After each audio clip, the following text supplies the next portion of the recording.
daily prayers with increasing love.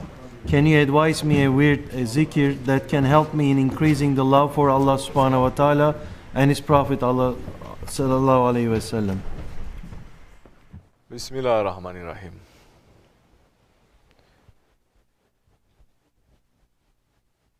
The engine that will motivate and give power to your worship, it is tafakkur, it is meditation. But you can only meditate if you are in sohbat. You understand? Because associations makes the man to think, to understand, to put two and two together. The sohbat, when you listen to the sohbat of the shaykh, it will open up so many ways of understanding of your actions that you take for granted, of the signs that you take for granted, of the Quran that you read like a robot, of the hadith that you're reading just to show off to other people, I know this hadith and I know that hadith,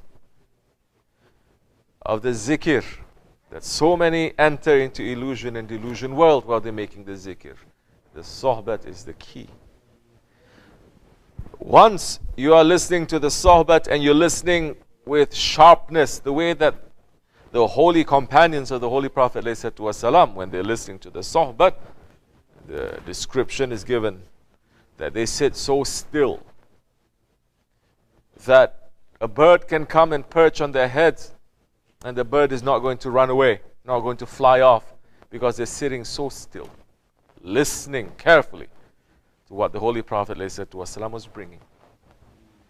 So with the sohbat, with the association, after the association, the man takes that association and then he starts remembering what the Shaykh has said, bringing from the Quran, bringing from the Hadith, bringing from the lifestyle of the awliya Allah and giving it to us. We take it, you start chewing on it, digesting it. And there's a time where the nutrients is going to reach to you. So when you do meditation, tafakkur, when you sit and you understand, trying to understand yourself, questioning yourself, questioning your actions, questioning your intentions, questioning your movement, questioning your speech. Did I say that for the sake of Allah? Or did I do that for my ego? When I did that, is it according to my own intelligence? Or did I do that because my Shaykh has said this is the way that we should be doing it, because the Prophet is saying? Once you start doing that, that will give a sweetness, a taste to your prayer. Then when you go into a sajda, the sajda will mean something to you. The sajda will have sweetness because you've already started, the engine is moving. Then when you make the prayers, the namaz, when you make the zikr, yes, you will start going somewhere. Because the whole day, the whole week, you're already starting the engine. You're thinking. And when you enter into that worship now, when you say Allahu Akbar, it is not a word, because you've been thinking about how Allah is greatest throughout the day. When you are now giving the Tahiyat Ahir, sitting down and giving salams to the Prophet in the prayer. This is something Wahhabis, they hate. We say Assalamu alayka ya ayyuhan nabi wa rahmatullah wa barakatuh. We're addressing the Prophet personally.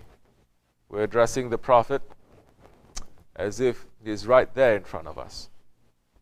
in the prayer, where we're supposed to be praying only to Allah subhanahu wa ta'ala, we're addressing the Prophet, isn't it? We're addressing angels too. We're addressing the Ibadullah Salihin, the servants of Allah and the Salih. Then, once you are in the sohbat, in the tafakkur, once you're making the namaz, you start understanding and feeling what it is that you are reciting, what is it that you are saying. So many will say now, because you ask for a wirid to increase love for Allah, they say, oh, just say Ya Wadud. Ya Wadud, Ya Wadud, Ya Wadud. A cassette tape going to say Ya Wadud. Nowadays there's no cassette. You put your MP3 player to say Ya Wadud. 24 hours, you think the Wadud is going to come to that MP3 player. Or you teach a parrot, pigeons, how to say Ya Wadud. Is he going to reach? No. How is that love going to reach now? You must love the Holy Prophet ﷺ. You must love whom the Prophet loves. Once you listen to the sohbat, your heart must increase in love to the one who is showing you a reflection from the Prophet ﷺ and showing your own reflection. Once you start falling in love with those ones, at that time, your worship will be touched with love. But we are not here for emotions also. Understand that. Because the love comes with a lot of hardship. One man came to the Holy Prophet ﷺ and said, Ya Rasulullah, I love you. Holy Prophet ﷺ says, then prepare yourself for hardship. These days, doesn't matter if you filled arenas with tens and thousands of people saying, oh, Ya Rasulullah, we love you. Then the next day, they go back to the same foolishness, being stuck in the dunya. And if a little bit of hardship touches them, if the dunya is taken away, they're ready to lose their faith. May Allah protect us, inshallah. Assalamu alaikum wa rahmatullah.